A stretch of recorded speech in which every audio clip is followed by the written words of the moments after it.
Hello, guys, and welcome back to another episode of the Rudy G Bets Inside the Lines podcast. College Week 7, NFL Week 6. Wow, we are really flying here. We were just talking about that a little bit before the show.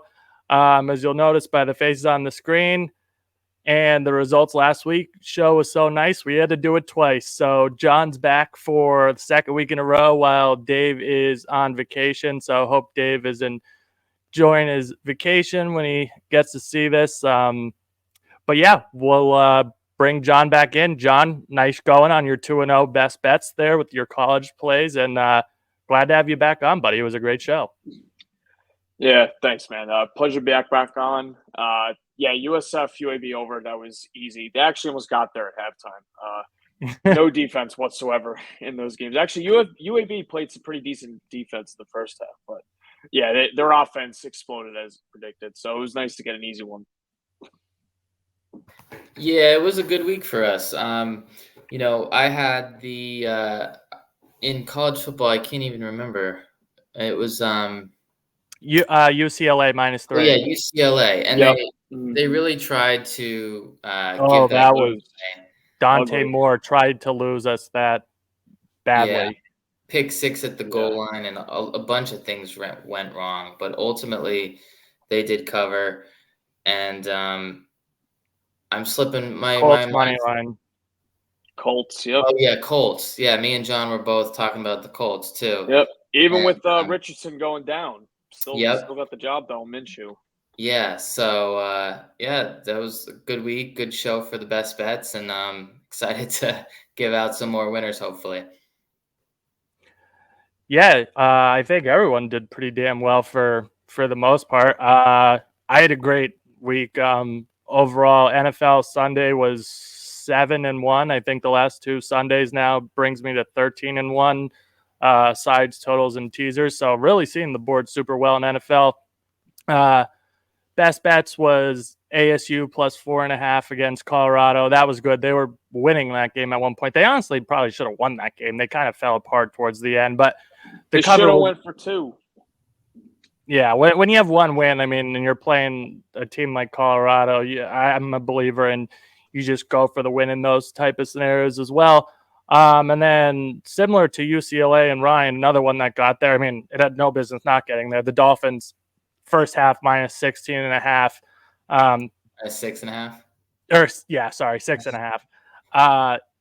Yeah, they were about to go up 21-3, and then Tua throws a pick six. I'm like, oh my God, here we go. They got the ball back and they got a field goal. So they covered the first half, and rightfully so. But yeah, like I said, it was a good show. We hope you guys tailed the bets because we did pretty fucking good. So with that, we'll get right into it. College Week 7, man, we are flying, like I said. Ryan, we'll start with you. Anything you're liking for College Week 7? Yeah, so the first bet I'm going to give out here is Syracuse plus 17.5 against Florida State. Look, Syracuse has been struggling the past 2 weeks. They've kind of had two bad losses. They fucked me versus Clemson. That was gross. Yeah, last week they got blown out by North Carolina, and the week before, I believe it was Clemson, and it wasn't too close.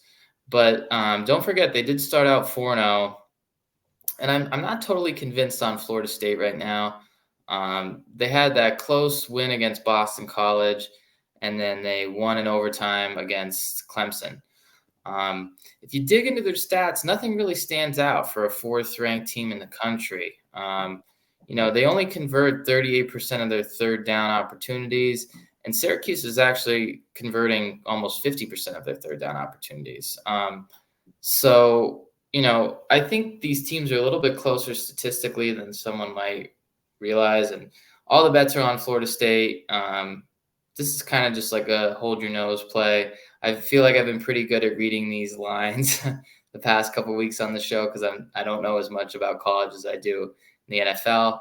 But yeah, that's my first pick, and the other college bet I'm going to save for the best bet. So that's my college pick, Syracuse plus 17.5. All right. John, what do you got for us so far? Yeah, so real quick to tell Ryan's points. I definitely lean Syracuse in that game. I think it's a good spot for Syracuse. And just looking at Florida State's schedule, they have Duke on deck, which normally in years past you would think is like not a look ahead spot. This is definitely a look ahead spot. For obviously, we all know how improved this Duke team is. So after coming off of a decent win against Virginia Tech, but we know how bad Virginia Tech is, and looking at Clemson, they beat LSU, and yeah, they beat Clemson, but how good is Clemson? We really haven't seen much from them. So I think 17.5 points is way too many. But to dive into right away my pick for this week, I'm definitely looking at the game that everybody's going to be looking at on 3:30 on Saturday, Washington and Oregon. Probably the best game of the weekend. I mean, if you're a casual sports fan, a casual bettor, whatever you are, I don't know how you don't take the over in this game. It's currently at 67.5. Both these offenses are absolutely electric, not only just in the Pac-12, but probably throughout the entire country. Bo Nix is on a mission this year. He's been absolutely outstanding. And Michael Penix, honestly, to my credit, is probably in the running to win the Heisman right now. I think he's been much better. Caleb Williams has been amazing, but just looking at who Washington has played compared to USC, I think Michael Penix's numbers are just as impressive. And if he puts up a big performance in this game, I definitely think he'll be the Heisman frontrunner. You can even make the case for Bo Nix. Whoever wins this game could definitely be in the running to win the Heisman. But both these teams love to go super fast. I just see a ton of offense in this game. And I would even lean Washington as well. I trust their offense a little bit more than Oregon's. And just at the end of the day, I definitely would lean Washington, but my favorite play in this game is the over. Yeah, I'll jump right in. And that was one thing I bet Monday, the over 67.5 as well, in Oregon and Washington. A lot of reasons John said. I mean, you got two of the five-ish or so best quarterbacks in the nation. Washington's defense isn't all that great. Oregon's defense is definitely better, but I don't think they're the type of caliber defense that can shut down Michael Penix and Romeo Oduns. And also, Washington may have the best offensive line in the nation. It's certainly one of the best, if not the best. I think he's going to have a lot of time to throw, find those receivers. And like John, I think we're in for a shootout here. As far as the side goes, I really wanted to bet Washington, and I still might. I wish this game was at night, though. That's the only thing. I mean, a lean to Washington under a field goal. I'm not sure if it's going to make my card, but I have a lean to Washington. So pretty similar thoughts as John on that game. But should be a good one regardless. 3:30 Eastern on Saturday. I'm definitely going to be in Boston or Salem, one of the two, at a sports bar watching that one for sure, because that's going to be a great one. Yeah, is there any other games you guys wanted to talk about? I mean, Notre Dame and USC is an interesting one. I looked at that one, but I couldn't really make up my mind on that. Both teams are kind of up and down, and USC really hasn't impressed anyone, I don't think. And obviously Notre Dame had a pretty bad loss last week, and they've just kind of fallen apart. But I don't know. I don't know what to do with that one. Yeah, I haven't. Or go ahead, John. Go ahead. Okay. Sorry. Yeah, I think this spot screams Notre Dame, especially after the loss at Louisville. They looked pretty bad at Louisville. It was definitely an impressive win for Louisville. I finally got their asses. Yeah, I mean, Louisville was totally the play last week. I just couldn't get there with the number. I really wanted a 7. It never came, so I didn't end up backing them. But yeah, USC last week. Funny enough, I'm in a college football survivor pool, and it's not against the spread. You just have to pick the winner. In the first 8 weeks, you have to pick two teams, and you can only pick top 25 matchups. So I had who did I have? I had USC, who got bailed out in triple overtime after falling behind 17-0. Against the backup quarterback. Jaden Delore didn't even play for Arizona, and they went to triple overtime. that just goes to show you how bad this USC defense. Can someone tell me about this USC defense? I heard all summer that it was supposed to be improved. Their defensive line got loaded through the portal. Their secondary was going to be better. I think it might be worse than last year, which is kind of hard to believe because of how bad it was last year. But they're almost as bad as LSU's defense. Yeah. Honestly, no, they're worse. Yeah. They're worse. Yeah. They're worse. Come on, they're not that fucking bad. Jesus. Probably not, but it's definitely close. I just in terms of strength of schedule, you can argue that USC's defense might be worse. But regardless, this is definitely the spot for Notre Dame. I haven't taken anything yet. I'm trying to see where this number goes. I'm trying to see where the market plays out. It looks like some sharp money came in on USC today, plus 3, I believe. So yeah, it's been bouncing around in the 2 to 3 range I've seen. Yeah, so the fact that Notre Dame even opened as a favorite just tells you the story. I think Notre Dame is primed to win this game. I haven't taken anything yet, but I'm definitely going to probably end up on Notre Dame. Yeah, I don't think I'm going to get there on the side. The thing about why I don't want to back Notre Dame and I won't is I don't love, especially like in the NFL, I don't think it matters as much, but in college, like I don't like betting against and just to pick the winner when the clear best player on the field by a mile is on the other side of your bet. I don't love that in like a pick 'em spot. And we've seen some of these ranked pick 'em games where it goes down to the wire, like Notre Dame and Ohio State. I know that was like 3. I'm just saying like pick 'em to the 3. Notre Dame and Ohio State could have went either way. LSU and Ole Miss could have went either way. Who was the other one? Clemson and Florida State. Clemson should have won that. So if you really need one play for your life, so to speak, I mean, I definitely would rather have Caleb Williams than Sam Hartman, even if Notre Dame is. So that's my hesitancy with playing Notre Dame and why in all likelihood I won't. But yeah, that's my thoughts on that game. If USC got to field goal or maybe 3.5, I would probably really have to think hard about USC though. But that's about it. It'll be a good game. Yeah. I mean, it's probably the second best game of the weekend, I would imagine. Yeah. Yeah. All right. Well, I mean, I guess if you guys are good with college. I have one more college. I don't know about you, John. Yeah, but you can go first. Go ahead.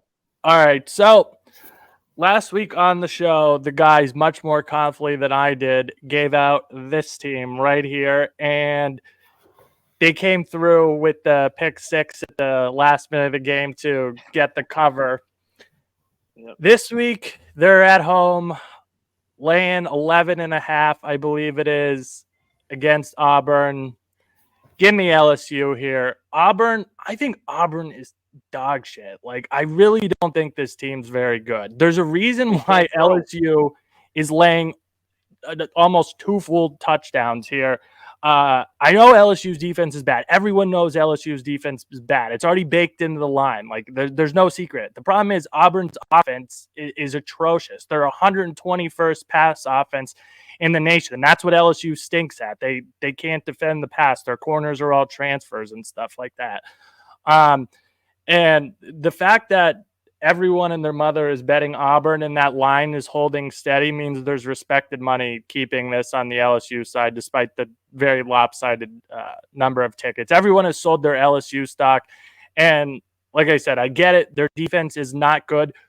And I will continue to say this every week as long as he keeps showing up on this show. Jaden Daniels is the second best quarterback in college football. I simply will not hear it otherwise. And he is going, this is a little bit of a tangent, but he should be a first-round pick. I honest to God, don't care what anyone says. This dude is playing out of his mind.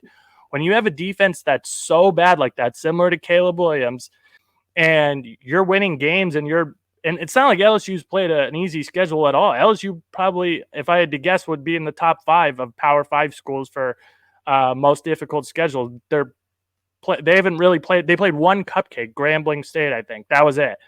And Jane Daniels has 19 passing touchdowns to 2 picks and has another 4 or 5 on the ground. He has a couple 100-yard rushing games. I mean, this dude is insane. And eventually, long story short, I just think LSU's offense is too much for Auburn. I know Auburn had that 7-point loss to Georgia, but I think that's really before Georgia peaked. And then we saw when they had to play someone actually they respect, like Kentucky last week, undefeated Kentucky, which I might add, and blew the barn doors off them. So, yeah, give me LSU here. I'm not worried in this situation because, like I said, Auburn can't throw the football to save their lives. So I think LSU is just going to end up pulling away big time in this second half. I think LSU might actually roll them pretty good here. This seems like a good spot coming back home.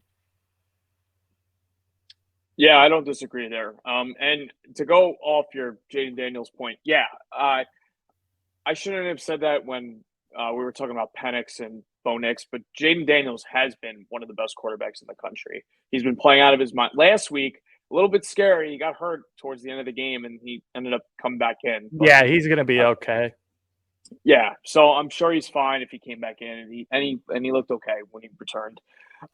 Yeah, Auburn, I watched them against Georgia a couple weeks ago. I had Auburn in that game. Really, their run game kept them in that game because Peyton Thorne cannot complete a forward pass. Like the guy at Michigan State, he like threw the ball pretty decently, and ever since he transferred, I don't know what's up with this guy. It must have been a fluke year when they had him and Kenneth Walker, and they had that 10-win season. But regardless, yeah, this is LSU all the way. Finally coming back home after a couple tough road games, and this is just definitely a good spot to take them here. Yeah, I don't think this team has quit. And they like I said a couple of shows ago, this team's still playing. Like, yeah, I understand they're not going to make the playoff, but I mean, this team still has stuff to play for, even with Alabama beating A&M. Because if LSU were to beat Alabama, they could get themselves right into the mix here. So, like I said, LSU minus 11.5. That's where I'm going. I have to. I didn't have the faith last week, and it could have went either way. But a team with a really shitty offense, like Missouri, is a good offense. Like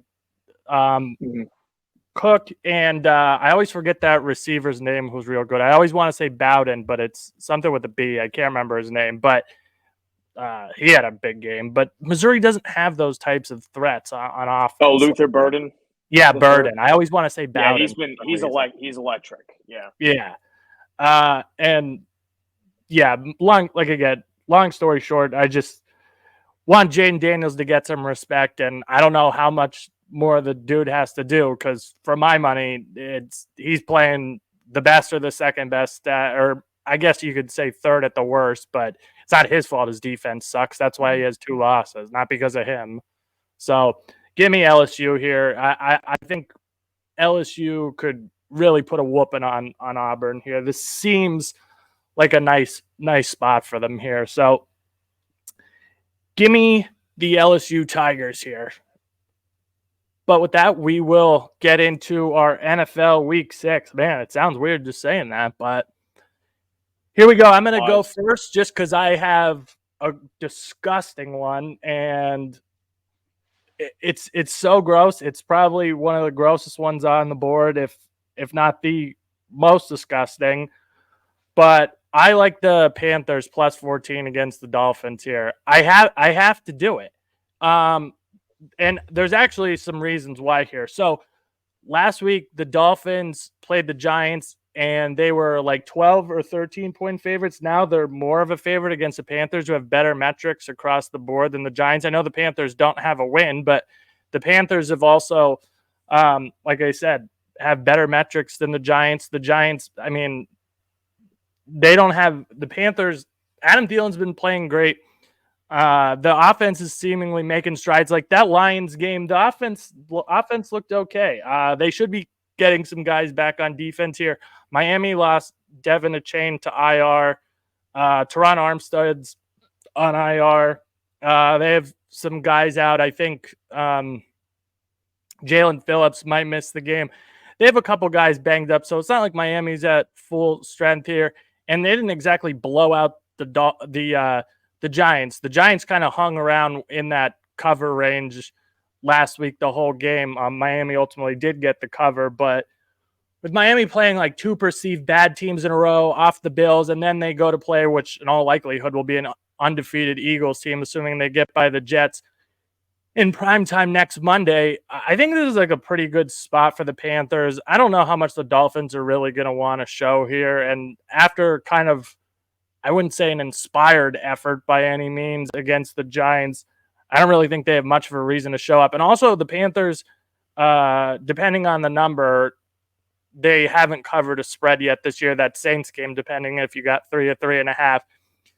I mean, this team's just not going to not cover spreads. And also, teams in week 6 or later that haven't covered a spread yet are covering like 68% of the time. So give me the Panthers here. I just think it's just too high of a number. And I know they're bad, but the Giants were bad and the Giants are worse. And the Giants only lost by 15. So I don't understand the motivation to go like just randomly play better against the Panthers when you just played the Giants not that greatly, might I add. And yeah, give me the Panthers here. I think it's just like an overinflated number. And also, I looked at the tickets, 95-5 on DraftKings. Action Network says 93-7. So, I mean, Miami's kind of at the peak of their powers now. They keep covering, except for like the Bills, basically. But yeah, I have to take the Panthers. It's gross. I don't really care. Well, if you know Rudy and you know the show, obviously he loves to bet on the Panthers and his favorite. No, I haven't. I've been good for a couple weeks now, but this is a good time to buy in on them. I'm telling you. I don't know. I think he gave him out 3 times out of 6 weeks, and LSU maybe 3 times, but that's all right. He just he likes to give out his teams, so it's hard for me to give out like the Eagles and stuff because I'm too emotionally invested. But hey, you never know. I mean, this is a good spot for Panthers. They are due to cover, so agreed. But I'll give out one. I'm going to take the Bears and Vikings over 44.5. Last week I was on an over with the Vikings and in the Chiefs game, and that game should have gone over too. I don't know what's going on at the end of these Vikings games. They had poor clock management. They had like 4 minutes left. They tried to go for it on 4th down. They got a false start. It all went south at the end. Or that game. The officiating was awful in that game, by the way. Yeah, I didn't watch like too much of it, but I did turn it on at the end, and it was a game that should have went over, I feel like. And the Bears have found some life now with Justin Fields. He's starting to play a lot better. Obviously had that big game against the Commanders, and the week before, I think he had a 4-touchdown game. I don't remember who it was. Yeah, he has back-to-back 4-touchdown passing games. He's like magically tied for 2nd or 3rd in passing touchdowns after the Bears being called the worst offense of all time. Like, here we are all of a sudden 2 weeks later. Yeah, so that's crazy. And the Vikings don't have the greatest defense. So, yeah, it's a divisional game, which scares me a little bit, but I think this one goes over 44.5. The only thing I would say is check the weather report on that game because it looks like it's going to be high winds, but I don't think that'll affect the Bears as much as it would the Vikings, especially without Jefferson. That would be my only concern, but I put it this way, I wouldn't be jumping to play the under. Okay, so I didn't know about the high winds thing, but yeah, I guess we'll see. John, how about you, man? Yeah, so I was definitely on the Panthers train with you this week. Simply just looking at the market, I don't think anybody has any money on the Panthers this week. Not a dime. And not a dime. And a literal dime, not one. Yeah, and as we know, it's never that easy, especially in the NFL. Nothing is a free winner. So, and definitely a sleepy spot for the Dolphins. But nevertheless, yeah, I mean, looking at the board, this one is a bit of a risky pick, but I think I like the spot a lot. And it has something to do with the game that you just spoke about from last week. And I like Tampa Bay here, +3 at home against the Lions, who are rolling right now. They look like one of the best teams in the NFC. And off a bye, I just trust this Tampa Bay team to get up at home, who definitely looked flat Monday night against an Eagles team a couple weeks back in a big home game. But Was that the I think last the time line. they played?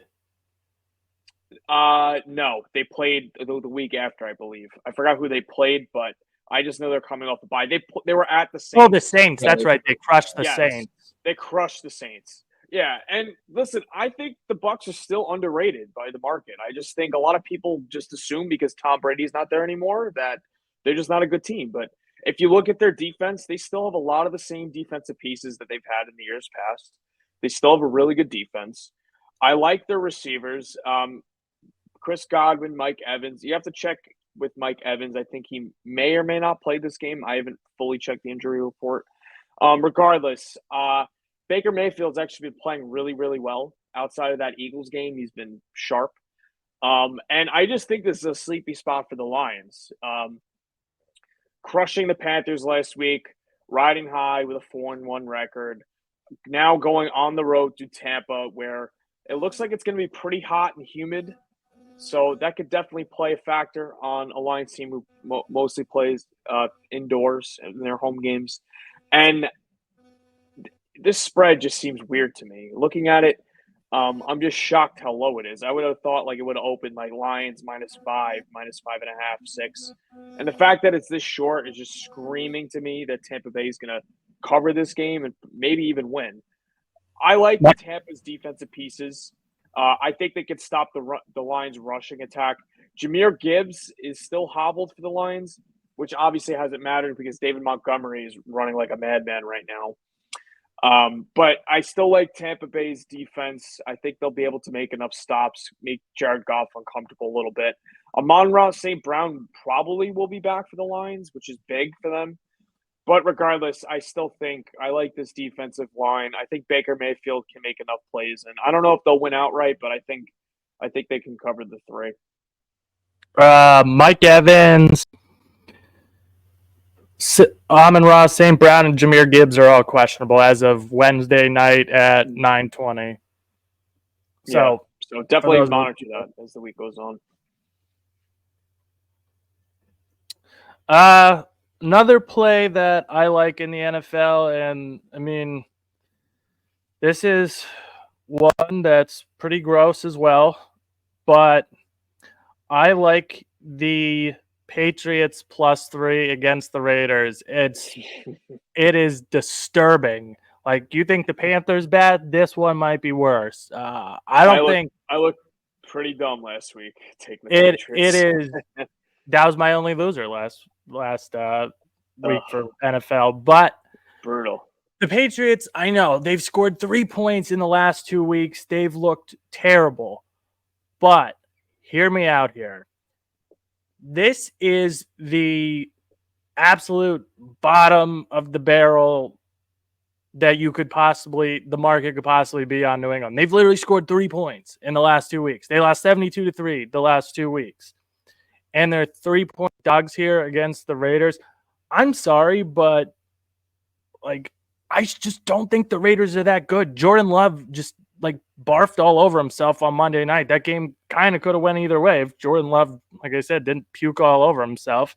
Also, if there's one time where the Patriots could figure it the fuck out, it's against Josh McDaniels, who was with Bill forever, and Jimmy G, who was with Bill for some time. Also, the Raiders defense, like, I know their games have been pretty low scoring and stuff like that, but I don't think they're going to give, like, if the Patriots ever figure it out on at least a little bit on offense, like, you know, more than 3 points in 2 weeks, so more than 1.5 points per game. I mean, I don't think that the Raiders are going to create enough pass rush or enough pressure to make life difficult on Mac Jones. I think they're probably going to have him play a little bit safer and not be flinging the ball around, which will be good. He won't be throwing pick sixes and stuff. And just lean on the run game here. I can't help it. I like the Patriots. This number just feels wrong. And I'm just not big on the Raiders. I don't want to lay 3 points with them. And I think New England here, they definitely have the better defense. And this is, like I said, the bottom of the barrel buy low spot. You got to hold your nose. It might be the hold your nose pick of the week, but I cannot make a case to lay 3 points with the Raiders. I just can't. That's tough to bet on a team that scored 3 points in the past 2 weeks, but sometimes it's what's got to be done. Another game that I thought maybe you were going to mention was the Browns being +7 home dogs to the 49ers. That's a weird line. I almost want to take it, but I kind of don't. Like the Well, if public, it's PJ Walker this week, no shot. Yeah, yeah. what's going on with Deshaun Watson? Apparently cleared, but he's not practicing. Like, I Yeah, don't this is understand. so strange. Really? I don't know what's going on. And it's like, you ever see that clip, Brian Windhorse? What's going on in Utah?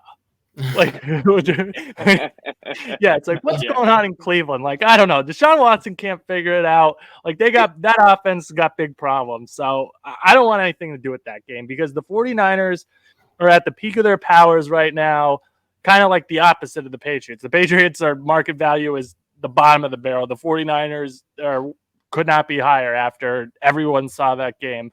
But at the same time, as someone who have seen way more PJ Walker games than anyone would like to admit, being a Panthers fan, let me tell you, he's not an NFL starter. So against that 49ers defense, I think it's just kind of a stay away unless you want to use the 49ers in a teaser. But I The don't know. line's just real weird. I mean, I don't know. Vegas doesn't hand out free money. Yeah. But anyways, Well, it got bet up. It was like 5, and then it got bet up to 7 because I guess It people are opened. probably Yeah, they're going to take thinking opened that like it's 49, going to be something PJ like Walker.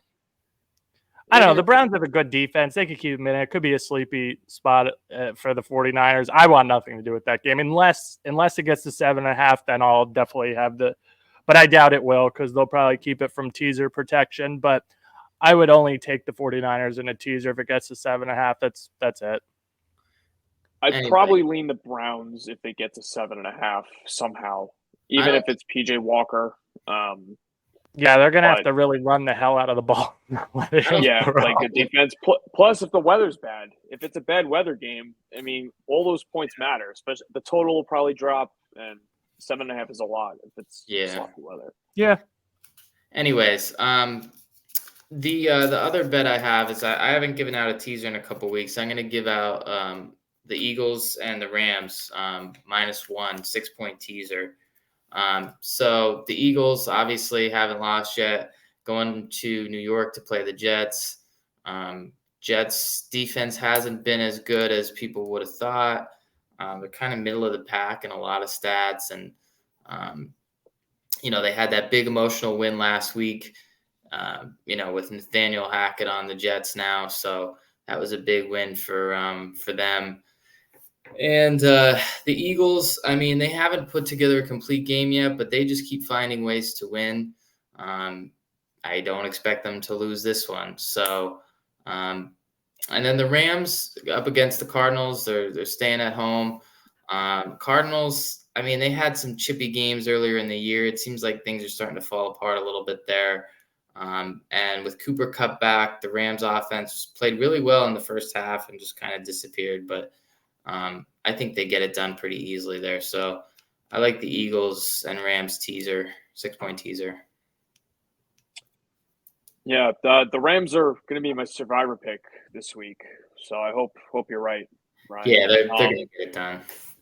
Yeah, and plus, I was just gonna say, it feels like the Cardinals might have peaked early. Like those, like I was talking about before we recorded in NHL. Why my personal preference is to sit back a little bit before you start going loading nukes. It's like those bad teams, like they don't really understand they're bad yet, and they come out of the gates like with new year, newfound energy, and then they need to get slapped around a couple times before they start to lose their way a little bit. And the Bengals kind of did that. So yeah, it would be. I like that. I think the Rams will be fine. But anyway, you were saying? No, just I just think the Rams offense disappeared in the second half last week because the Eagles just ate the clock. I feel like every time I looked at the TV, the Eagles had the ball. It was crazy. They kept pushing for first. Yeah, the Eagles have become kings of just controlling the tempo, controlling the clock. And that's really what helped them win the game last week. The Rams really didn't have many chances on offense in the second half. So I definitely like your analysis there, Ryan. I think the Rams will definitely bounce back at home here against a Cardinals team, as we spoke about, is reeling. And no James Conner. They placed him on IR today. So yeah, that too. Yeah. So just taking a one last look. I was looking at one more game for the week before we talk about primetime later. I'm looking again. I'm not really happy about this one, but give me the Indianapolis Colts +4 at Jacksonville. Listen, I know Anthony Richardson is out, and I know the Colts are coming off a win against the Titans, but the Jags just spent 2 weeks in London. Now they're coming home, and I'm not saying there's gonna be a little bit of jet lag, but I mean that's got to take a lot out of them. Like if you're traveling for 2 weeks, I know they stayed over there for the whole week, and that's probably what helped them beat Buffalo on Sunday. But I just think the market is underrating Gardner Minshew here because we saw last year when Jalen Hurts was hurt. I feel like the Eagles were still pretty decent offensively, besides that Saints game last year with Gardner Minshew, and I think the Colts offense, as good as Anthony Richardson is with his talent, I think their offense might be better. Jonathan Taylor is supposed to get more carries this week. He's still getting into shape after he signed his new contract. Even if Jonathan Taylor still doesn't have a full workload, Zach Moss ripped apart that Titans run defense last week, which is actually pretty good. They're like in the top half of the league against the run. So I know the Jags defense looked really good against Buffalo last week, gave Josh Allen a bunch of issues early on. But I think this 4 is too many points here for the Colts. And I think we might even get a little more steam on the Jags. And this number might close close to 5.5. And I would still take the Colts here, even a 4 or better. I think they'll stay in it. These two teams always play each other pretty close no matter what. So give me the Colts 4 or better here. All right. John liking the Colts there, catching some points. So primetime games, we'll go through those real quick. Thursday night, Chiefs -10.5, total 47.5. Definitely not betting this game. If I did, it would be the Broncos, and here's why. The Broncos were horrific last year too. Their offense was definitely worse. They played twice last year. The Broncos lost by a combined 9 points. So no, I have no interest playing with the Chiefs. My suggestion would be don't watch the game, bet the Broncos +10.5, and when you wake up, hopefully you have a winner. But I'm not betting this piece of shit game. Yeah, I actually have. Go ahead, Ryan. You can go. I'm not super interested in this one either. I feel like I don't know. A lot of these Thursday night games aren't super great. Game is so trash. Yeah, I would probably lay the points with the Chiefs in the first half, -6.5. I feel like they'll just come out of the gates ready to play and then maybe kind of shut it down in the second half, get like a backdoor cover. I believe the last game they played against the Broncos last year, the Chiefs got off to a really quick start and then the Broncos kind of backdoor covered. And the Broncos defense is not what it was at all last year. Yeah, I mean, it's not a play I'm super confident in, but probably Chiefs -6.5 in the first half. The Chiefs also aren't really great in division. They kind of like, I don't know. I feel like they're always on Thursday night against a division team, and you look up and they're up by 3 with like 2 minutes to go, and they run the clock out or something. I just feel like it always happens. Remember, I think the Raiders last year played them 2 close games. Yeah. Did the Raiders win that game? They might have won one actually on like a Thursday. I don't know. They always put Thursday. They always put the Chiefs against division teams in prime time, and I feel like the Chiefs never cover. So yeah, it was a Monday or Thursday. Maybe 2 years ago. I don't know. I don't remember, but yeah. Honestly, I believe it or not, guys, I have a lot of interest in this game. Wow. I love the Broncos in this spot. Wow. And here's why. Here's why. Yeah. So here's why. Take a second to breathe here. A couple things. Number one, the Broncos have yet to cover. They're 0-4-1 against the spread this year. They have yet to cover a spread. Number two, I feel like this is the bottom of the mark for the Broncos. They just lost at home to Zach Wilson. Nobody is interested in backing this Broncos team right now. Likewise with the Panthers. So I feel like this is a very similar type of spot for both of those games. But also, Patrick Mahomes. Listen to this. No, I was shocked when I read this. When Patrick Mahomes is favored by 7 or more in his first divisional matchup of the year, he is 0-5 against the spread. He has not covered a number. And like Rudy was just talking about, the Chiefs do not cover big numbers. Since last year, they're 1-5-1 against the spread, laying double digits. So that's pretty shocking because the Chiefs, as we know, are a powerhouse. And they've been a powerhouse for a few years now. But they really don't cover the spread and don't do well against the spread when they're laying these big numbers.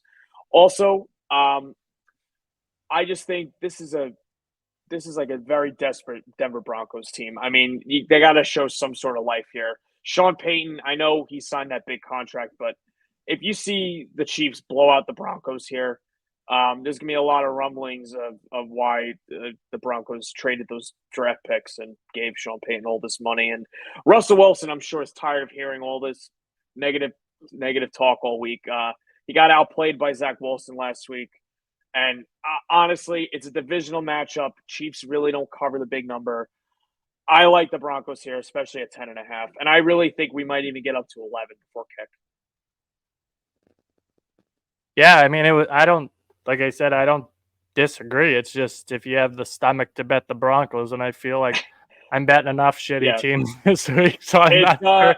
Well, listen, there's 2 good college football games on tomorrow night, so you can bet the Broncos and then just turn on the college games if you want. Yeah. Like I said, if you're betting Denver, you might not want to watch, but my guess is they somehow cover that. But another primetime game that's just it's bad.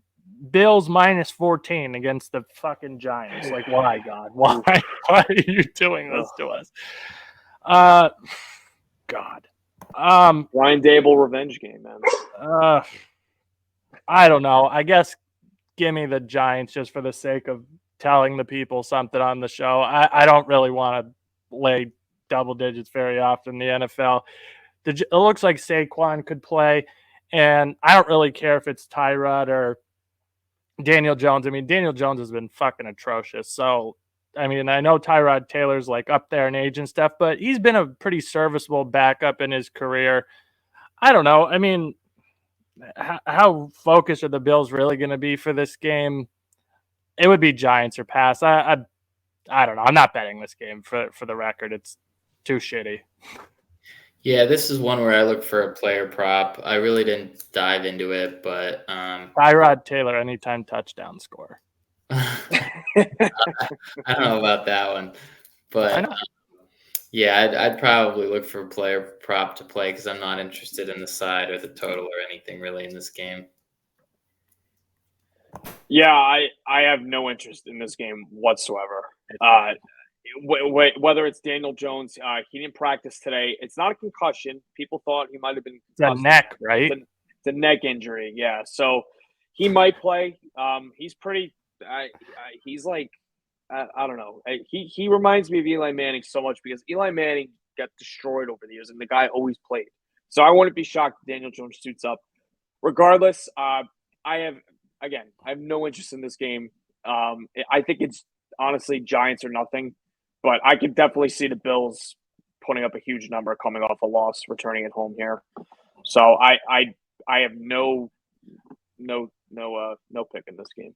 Yeah, believe it or not, actually, if the Bills would have won, and honestly, that score was extremely misleading because the Bills were down like 18-7 or 20-7 or something. The Bills only had 7 points with like 4 minutes left in that game. That game was final score line was very misleading. The Jags had that game in the bag. Like the fact that it ended 25-20 was, not indicative of how bad the Bills were. So I would have actually considered the Giants a little bit more so if the Bills looked good and won that game, but totally. They could lay the wood here on the Giants, but yeah, I mean, like I said, it's the NFL. I'm not in the business of laying multiple touchdowns and double digits and that type of crap. I'll almost always try to make a case for the dogs. So, and then this game is actually pretty good, but I'm not enthused about seeing the Cowboys again after what they showed last week. But who knows? Maybe it's I mean, it's got to be better, right? But We Chargers hope in so. Dallas. Chargers +3 at home, which I don't really understand that, to be honest with you. That number's kind of moved. It's down to +2. I saw.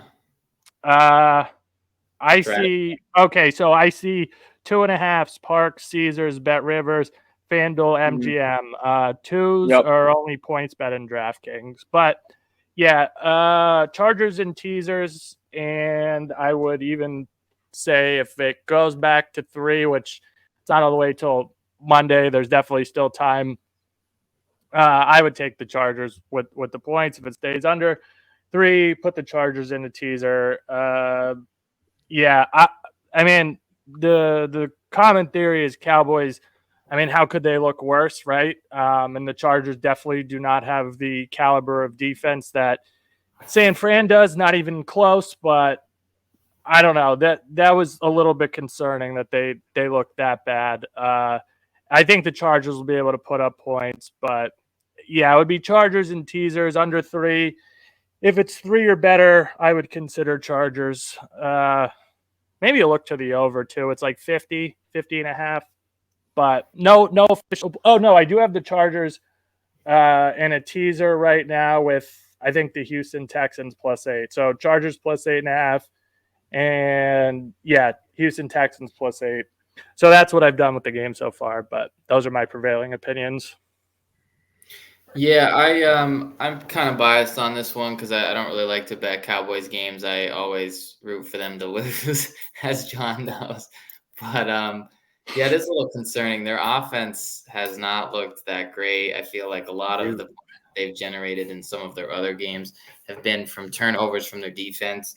If they have to rely on that all the time, I don't know. I mean, you got Mike McCarthy calling the plays this year, and it's not going too well right now. So I'm not. I mean, I am a believer in the Chargers, so I'd probably take the points here, take Chargers money line, but I don't know if I'll bet it just because I already have a vested interest in seeing the Cowboys lose, so I'll probably pass on it. John, you got any faith in the boys this week or no?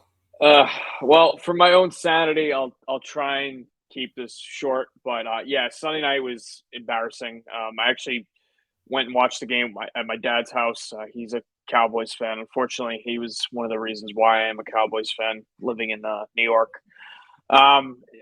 Yeah, that was just probably one of the worst. I can't remember watching a Cowboys game and feeling like that, not even just depressed, just like in awe. Like I just couldn't believe how bad they played. I didn't listen, I know how good the 49ers are, and they're clearly the best team in the NFL right now. I mean, nobody can argue that. I know the Eagles are still undefeated, but nobody's looked better than the 49ers. And but I didn't expect the Cowboys to look that pathetic. Like it was just awful. The offense was bad. And as good as the defense has been this year, they got completely gashed. Brock Purdy, I mean, maybe he's really good. Like, I still don't know, but I mean, we have to start thinking he is, right? I mean, he keeps producing week after week, and I guess the market just hasn't caught up yet. Regardless, Dak played horrible. I know a couple of his interceptions were at the end of the second half where the game was out of reach already. But yeah, like Ryan said, Mike McCarthy's play calling has been questionable at best. I mean, granted, a lot of these games they've gotten out to big leads because of their defense. So we really haven't seen the full extent of their offense yet. And we got a good look at it on Sunday, and it was ugly. And not only did they lose on Sunday, they lost Leighton Van Der Esch for at least the next 4 games. He hurt his neck. They lost Cavante Turpin. He's questionable on Monday, but he's probably not going to play. He's their slot receiver, also their main kick returner and punt returner. And they lost C.J. Goodwin, who's actually a pretty decent part of their secondary. He's big on special teams, and he's one of their good corners they have, and he's out for the year now. He tore his pec. So the Cowboys not only lost and got embarrassed, they lost a few key guys in that game. So this is an interesting game, though, because the Chargers are coming off a bye. Justin Herbert hurt his hand last we saw against the Raiders. I know it's not his non-throwing hand. I'm sure he's fine. He's going to play. Austin Eckler is going to be back for the Chargers, which is big considering the Cowboys have been getting absolutely gashed on the ground this year. So if I had to choose a side, it's the Cowboys, not just because I'm a Cowboys fan. It's because without bias, the spot is there for them. I mean, because the market week to week in the NFL is one of the biggest overreactions in all of sports. So nobody wants to bet the Cowboys this week. The Chargers are home. And believe it or not, like I think people know this already, but the Chargers don't really have a home crowd. So I'm sure the Cowboys are going to have like 60% of the fans there. So maybe more. Maybe even more. 2.5, I think is short. I would not lay 3. I would have to take under 3 with the Cowboys if I was going to take anything in this game. But again, I don't bet the Cowboys games anyway. But if I was picking this without bias, I'd probably take the Cowboys just because this is a good spot for them. I know the Chargers are up a bye, but they can't look any worse offensively than they did on Sunday. All right. We'll do our dogs of the week real quick, and then we'll come back and get everyone our best bets. I'll go real quick. John talked about it. I'm taking the Colts +4, +4.5, but outright. The Jags, and I love the fact they won both games. I love the fact that they beat the Bills. Coming back now home after being in London 2 weeks, like John said, how many points does that account for in the spread? Who the fuck knows? Because you truly can't quantify it. But and then losing Anthony Richardson, that doesn't exactly concern me. I as far as a value to the point spread, I don't think there's much of a difference at this point. Sure, I guess I would probably prefer Richardson just because of the running ability, but he can't stay healthy. He's had like 3 injuries in 4 games. So, and like Gardner Minshew's familiar. The Colts, honestly, there was a real argument to be made that they could have won and covered that game in week 1. Yeah, give me the Colts. I think they're live. I'm pretty sure they're going to cover this game. But for the sake, we try to do money line dogs. Of 3 or more, the Colts were the one that stood out the most to me. I've been pretty hot with those lately. So let's see if we can get another one with the Colts. Yeah, we're all on the Colts. Did we all win our dog of the week last week? I took Jags. They won. Who did I take? Who was mine? Did I take the Steelers? Did you take the Steelers? I took the Steelers. That's right. They won. Yeah. The Steelers in there too. I don't remember. I can't remember who I took in NFL. But anyways, last week, I was on the Jags. This week I'm on the Colts. They could have won that game in week 1. They took a lead into the fourth quarter, ultimately kind of collapsed a little bit there. But for all the reasons you guys kind of mentioned, I mean, I think the Colts are a good play. So Colts are my dog of the week. John? Yeah, so I probably should have saved the Colts as well. It looks like we're all going to be on the Colts this week. But I know we're trying to do 3 or better. But honestly, I kind of like the Texans this week. I know they're not 3, but they're sitting at +2 right now. Texans at home off a loss. The Saints completely obliterated a New England team. Texans back on the road this game too. Probably, yeah. The Falcons piss me off. They're the most overrated fucking team in football. Sorry, I just had to say that. They piss me off. No, it's true. Desmond Ritter's also weird. I mean, Desmond Shitter, he sucks. Yeah. Well, you know what's weird? I couldn't believe it when I heard this. Mid. You know, he's never lost a home game in the NFL or college. 31-0, yeah. That's insane. Like, it's crazy. I know Cincinnati. Yeah, for as shitty as he is, that won't last very long because the NFL is a big boy sport. That's not going to last very much longer. Yeah, I mean, it might not even last this week. I mean, they're playing the Commanders, who got embarrassed by the Bears. So little Bijan isn't going to be able to save his ass every week because he's so fucking bad. Yeah. So anyway, Texans here. I think this is a great spot for them coming up. Plus, CJ Stroud. I know we're still waiting for that first interception, but he's he continues to be impressive. He protects the football. I think they'll be able to move the ball through the air here. I'm not really impressed with the Saints secondary. Mac Jones is awful. I'm not really taking anything away from last week's game. And the Saints on the road, Derek Carr on the road, just give me the Texans here. I think this is a good spot for them. Yeah. One last thing to further your Texans point.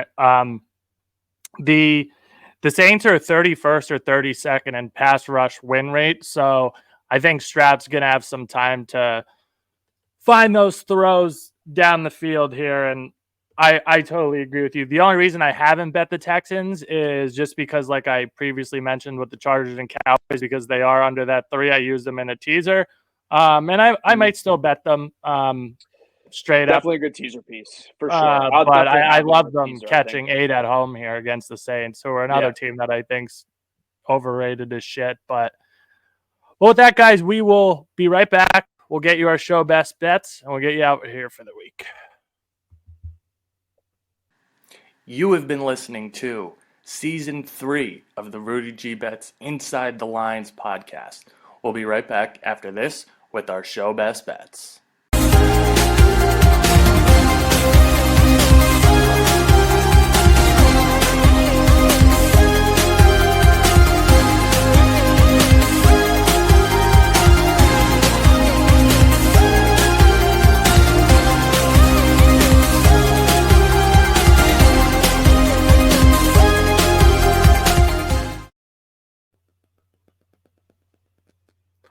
All right, guys, and we are back with our show best bets.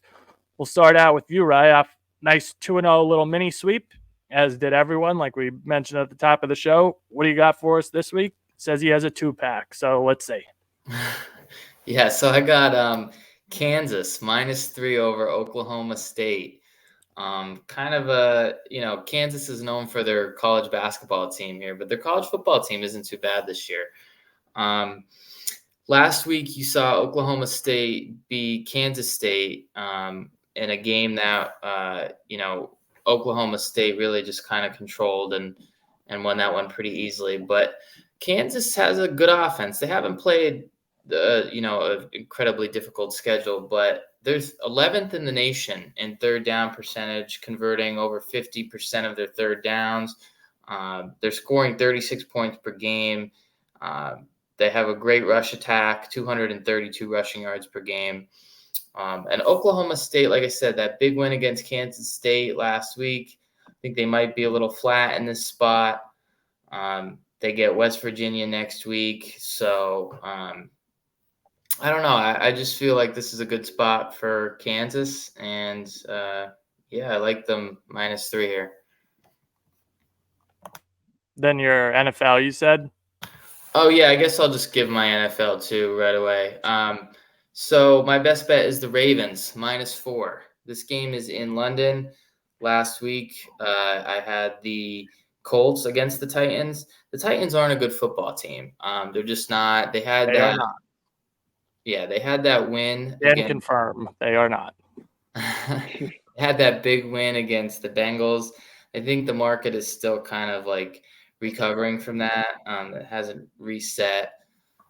And the Ravens, they had a stinker of a game against the Steelers, but they had so many drops. The Steelers had a blocked punt. Like, so many things went wrong for them not to win that game. I don't think like Mark Andrews is going to drop a touchdown pass, and Aguilar dropped a touchdown pass, which is pretty common, but I just think a lot of things went wrong for the Ravens last week to lose that game. So I think they bounce back here, and -4 Ravens is my best bet. All right, going against John's little trend that he brought up on the show last week, fade Vrabel as favorite and bet him as a dog. So we'll see which prevails there. But John, what do you got for us?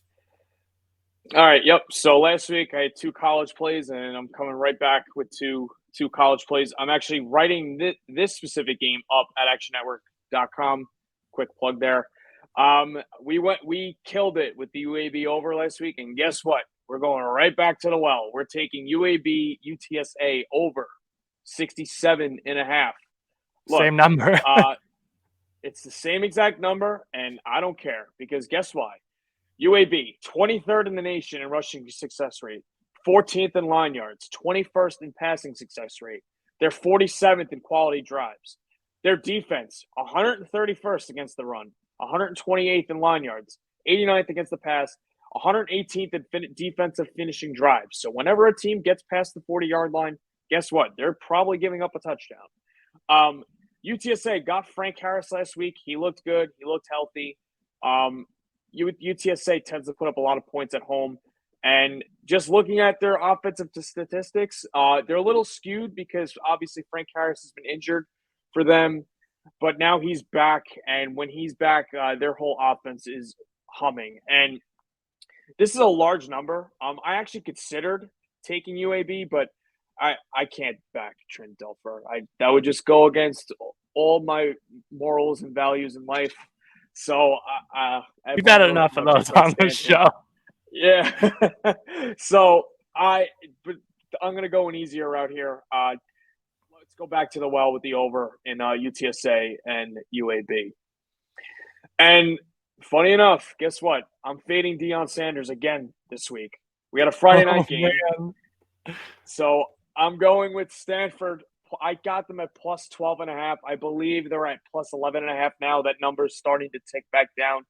Look, I know Stanford's bad. They're definitely worse than Arizona State, and I know they're on the road here. This is just another sleepy spot for Colorado. I know they're home. I know there's gonna be a lot of people pumped up for this game, but let's face it. I mean, Colorado easily should have lost that game last week. Arizona State, if they go for 2 at the end, who knows if they get it, and if they don't give up a bomb touchdown at the end of the not touchdown, but a bomb pass at the end, who knows how that game would have ended. Colorado is getting Travis Hunter back, but for Stanford, Ashton Daniels is actually going to be back for them, it looks like, confirming there's no setbacks because he's been out the last couple of games. He actually left the last 2 games ago with an injury. He's not as bad as it looks, and he has actually shown some flashes of moving the ball down the field. Colorado still can't run the ball. They refuse to run the ball.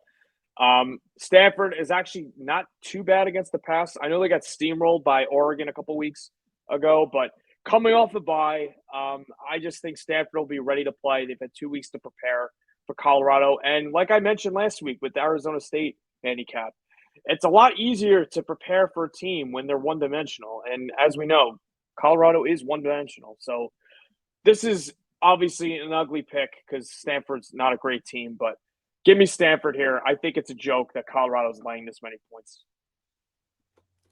All right. If it ain't broke, don't fix it. So John going with the same exact number on a total with the same team and fading the same team. So let's see if those continue. This week I actually have 3, and the reason I have 3 is just because there was a UFC play that I just had to give out, and I love the price. I think he's going to win anyway, but I love the price. Saturday night, fight is projected like around 7:00-ish. Cameron Simon, plus 130. Caesars and DraftKings, that's currently the best number. Any plus money on Simon, I think, is a great price. Again, Christian Rodriguez. Cameron Simon, 9-0 in his professional career. Christian Rodriguez, 9-1 in his professional career. And I think it's just the reason for the Rodriguez being the favorite, I think, is just because he beat a super hyped up prospect in Raul Rosas.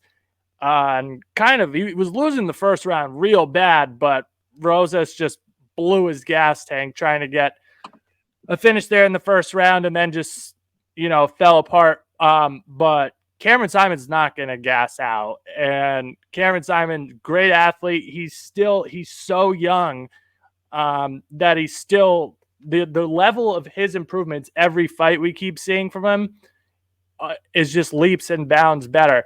And I think here at a dog price, he could win this fight decision. He could win this knockout. He could even get a submission here. I wouldn't be surprised. So I like Cameron Simon a lot. I think he's a much better athlete. I think he's the faster man.